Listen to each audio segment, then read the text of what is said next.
Kevin Durant versus Michael Rapaport. Let's talk about this, shall we? As we all know, it's clear as day. We do not live in the same world that we once did in the 80s, 90s, 2000s, or even the 2010s, where that feels like it was just yesterday. I could go on and on about things that should be culturally canceled and things that should not be culturally canceled, but that's a different video for a different day and arguably a different conversation for a different day. Many people get offended by so many things, but again, different conversation for a different day. Kevin Durant and Michael Rapaport are the most popular figures that we have of our time. Now, Michael Rapaport, I don't know if he's really that popular. I'll get into that a little bit later. But as far as magnitude, as far as feud-wise, this is one of the biggest feuds I can remember as far as actor/comedian versus an athlete. This is something pretty unprecedented, and it's something that we haven't really seen. But I'm going to go into a little bit of detail on what happened and how we got here. So let's dive right into it. Let's go back to December 22nd, 2020, right? Seems like 5 years ago, but wasn't that long ago. Opening night, Kevin Durant's first game back after injuring his Achilles in Game 6 of the 2019 NBA Finals. It was one of the most highly anticipated returns of an NBA player. Name another one. But this was one of the most highly anticipated. Kevin Durant dropped, I believe, 27 points that night against his former team in the Golden State Warriors. Then normally after the games, analysts sometimes interview the players of the games. Well, this player of the game was Kevin Durant. So the game was on TNT. Of course, the TNT crew, Ernie Johnson, Shaquille O'Neal, Charles Barkley, and Kenny the Jet Smith all had the pleasure of interviewing Kevin Durant. And if you go look at it on YouTube, it is kind of an awkward interview. Kevin Durant gives Charles and Kenny a lot of one-word answers. It got viral. That video gone viral of Kevin Durant just being like, It's kind of funny in my eyes. So time passes from that awkward interview. Then we get to last week, where Michael Rapaport basically called out Kevin Durant. And Kevin Durant didn't like it. I'm not going to go into the full details on everything that was said because it might get me taken off of YouTube. But I'm pretty sure you've all seen the DMs released by Michael Rapaport. And I just got to say, it was a doozy. Some people like it, some people don't. Some people are offended by the comments. Some people think it's a great comment by Kevin Durant. Again, I'm going to leave all that up to you guys. But at the end of the day, I look back on it and hey, this isn't the first time Kevin Durant has done this. You know what I mean? This isn't the first time that we've seen Kevin Durant go after somebody. Albeit he's never gone after another celebrity. But this isn't the first time that we've seen him go after an average Joe in the basement with Cheeto stains on his hands.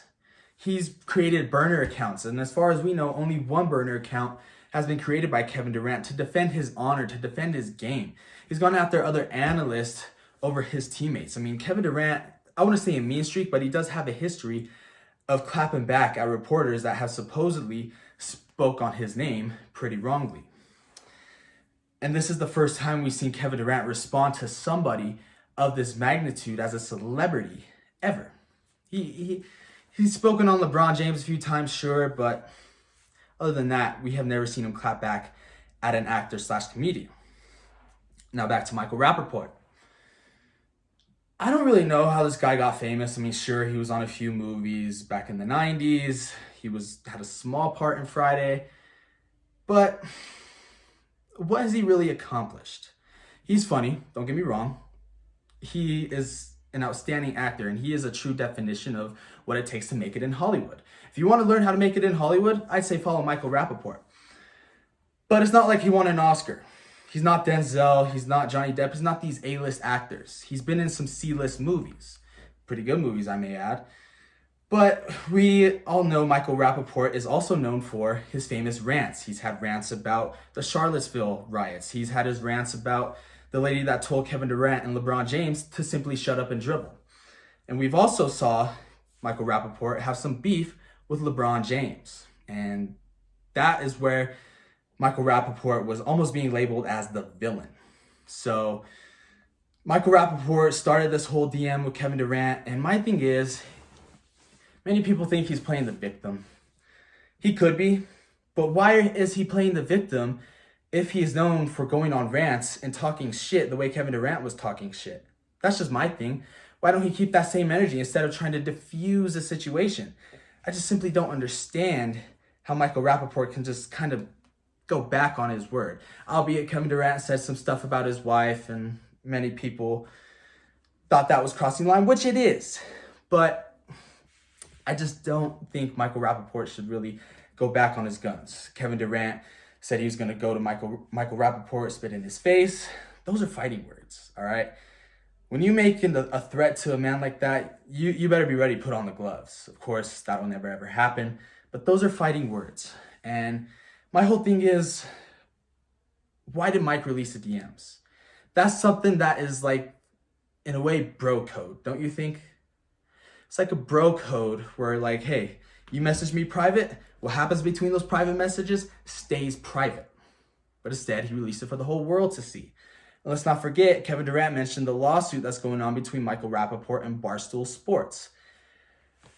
I think many people are on Kevin Durant's side, mainly because Michael Rapaport has a mean streak and has basically the moniker of an asshole. But many people still like him, and that's fine. But I want to know what you guys think. Comment below, let me know what you believe on this post. Who's at wrong here? Kevin Durant, Michael Rapaport. Last thing on this topic, I don't think Kevin Durant should have really stooped down to Michael Rapaport's level. As I mentioned earlier, Michael Rapaport kind of has that moniker of being an asshole and being very outspoken and is never for a loss of words. But why did Kevin Durant stoop to his level? Why did Kevin Durant basically play into Michael Rapaport's game? In a way, Kevin Durant was controlled by Mike Rapaport. And albeit he's done that before, like I mentioned earlier, but I just think this whole situation could have been diffused. I think this whole situation couldn't even have happened. And if they're going to trash talk, I don't think they should have made it that personal. Maybe Kevin Durant should have challenged him to a game of one-on-one, and it could have been resolved that way. Who knows? But like I said, comment on who's in the wrong for this situation, what you feel is wrong about this situation, and whose side are you on in this situation? Because it is definitely one of the biggest feuds we have going on in the year of 2021, most definitely.